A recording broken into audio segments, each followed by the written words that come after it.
Hey YouTube, David here. This video is a response to Mr Rogueshark's question, why did you get into prepping? When did you start prepping? And my answer to that is I started seriously getting into prepping after I saw a movie called The Day After, which was released in the 80s. And The Day After was a movie about a nuclear war between America and the Soviet Union, but and how different people, different families in America survived a nuclear weapon exchange with the Soviet Union. And there were families living in cellars on farms, university students bunkered down in the university somewhere, just different characters and how they survived nuclear weapons going off in their backyard. And after I saw that movie, I came home and I went straight to the tool shed and grabbed a shovel and started digging a hole in the backyard. And my father came out and said, "What the hell are you doing, boy?" And I said, "You don't understand. We've got to make a bunker. We've got to make a shelter. There could be a nuclear exchange at any time."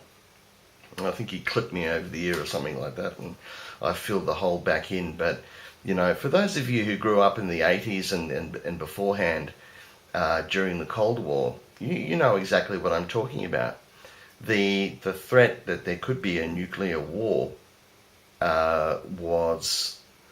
was a very real possibility. In fact, in hindsight, we came very close to a nuclear war on several different occasions, and including Soviet computers malfunctioning and things like that. So it was a real threat, and so I really got into prepping. And I think I used to steal cans of baked beans and hide them, around the house and outside and stuff like that, next to my camping gear.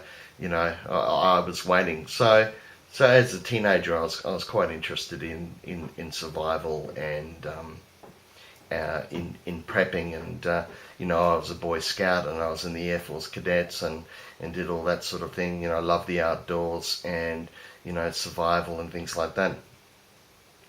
By the time I finished school and I went to university, I wasn't really worried about survival anymore. I was more interested in girls, I think, and going to the pub with my mates. So I really didn't think about it that much. I still really enjoyed camping. When I got married and had my son, and took him camping and stuff like that. Good memories that we had camping and things like that. But I really got into prepping seriously when I came to Hong Kong around 8 years ago.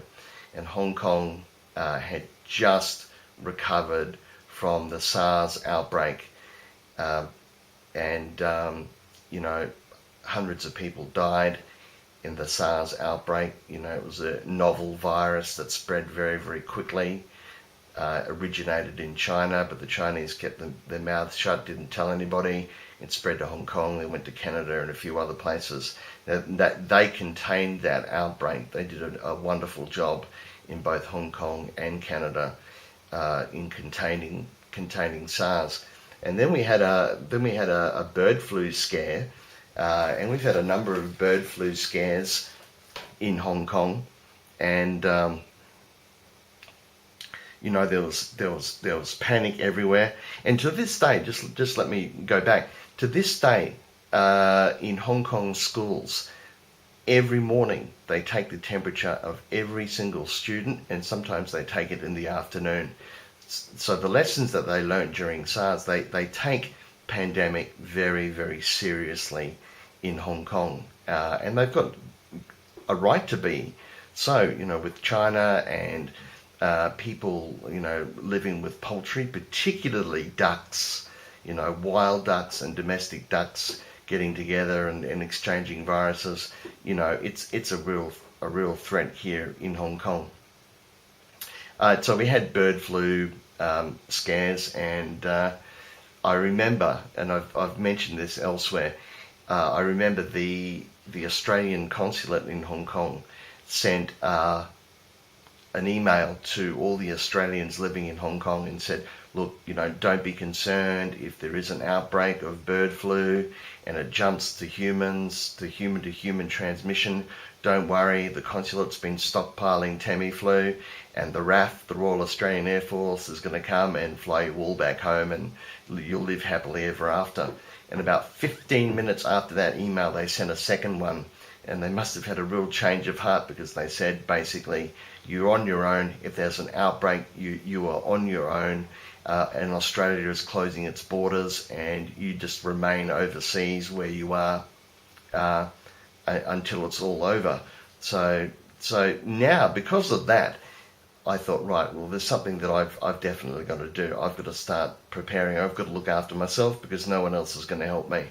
And so that is something that I've been preparing for, sheltering in place. If there was a pandemic, my goal is to be prepared to shelter in place in my apartment for 4 to 6 months. I've just about got all the food and water necessary. There are a few issues with water which I'm trying to address, but that is the plan, just to bolt the doors, and shelter in place, hunker down for 4 to 6 months if anything did kick off.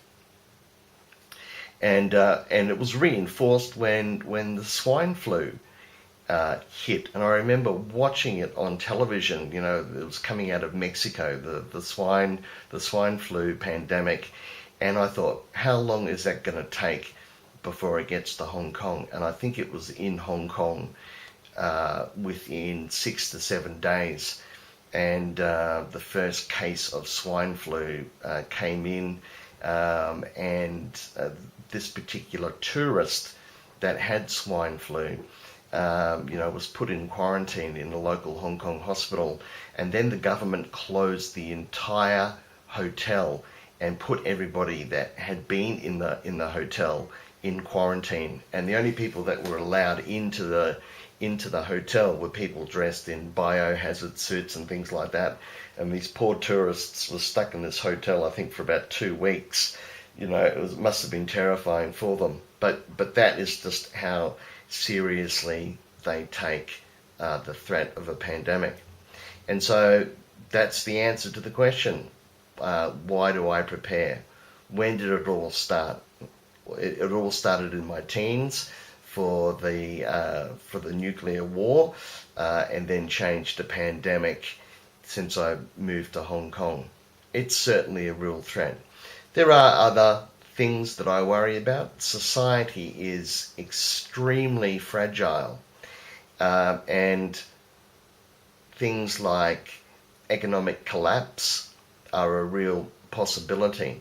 And so I try to prepare for as many contingencies as I possibly can.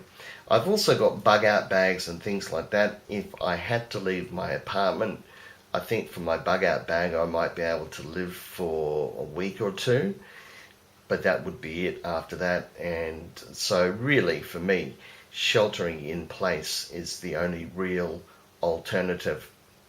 And I think Mr Rogueshark asked me, how am I prepared to defend what I've got? And really, as I've said before, we're not allowed real guns in Hong Kong. I've got an air pistol, I've got a cold steel kukri, I've got a few strands of barbed wire and a few planks for the zombie apocalypse, but basically we don't have firearms. I'm very jealous of you guys in America, so that's the only thing I can defend myself with. Anyway, thanks for listening. Love to hear your comments, and thanks for asking the question, Mr Rogueshark. I love your channel, and I'll talk to you guys later on. Thanks, bye.